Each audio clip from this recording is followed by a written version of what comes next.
আজকে আমি আপনাদের সাথে আমার মায়ের রান্না করে একটা রেসিপি ভিডিও শেয়ার করতেছি।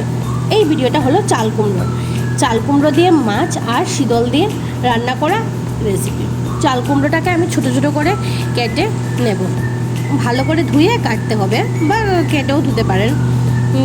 দেখেন ছোটো ছোটো করে কেটে নিয়েছি আর সঙ্গে সঙ্গে কাঁঠাল বীজটাও কেটে রেখে দিয়েছি আর পাশে শীতলটা ভিজিয়ে রেখে দিয়েছি। তারপর একসঙ্গে সব দিয়ে বসিয়ে দেব। তেল ছাড়া কিন্তু এই রান্না খেতে কিন্তু সেই স্বাদ। নুন, হলুদ, লঙ্কার গুঁড়ো একটু বেশি না হলে ঝাল হবে না, ঝাল না হলে এই তরকারি ভালো লাগবে না। তারপর ঢাকা দিয়ে অল্প আঁচে এটা অল্প অল্প করে সিদ্ধ করে নেব, সিদ্ধ করে কাটা ফেলে দেবো। আর এই মাছগুলো আমার বাবা ধানের জমি থেকে ধরেছেন। এই মাছের স্বাদই অন্যরকম। এই মাছটা কিন্তু কোনো রকম ভাজাভুজি ছাড়াই দিয়ে দেবো। জল দিয়ে যখন কুমড়োগুলো কিছু সিদ্ধ হয়ে আসবে তারপর এই মাছগুলো উপর থেকে দিয়ে দেবো, দিয়ে ভালো করে ঢাকা দিয়ে সিদ্ধ করে নেবো। আর নামানোর আগে কিছু বিদেশি ধনে পাতা, যেটাকে আমরা আঞ্চলিক ভাষায় বন্ডুলা পাতা বলি, দিয়ে নামিয়ে নেব। খেতে কিন্তু সেই স্বাদ। আপনারা কি খেয়েছেন কমেন্ট করে জানাবেন। আর কার কার আমার ভিডিও ভালো লাগে অবশ্যই জানাবেন। ধন্যবাদ আপনাদের আমার এই ভিডিও দেখার জন্য।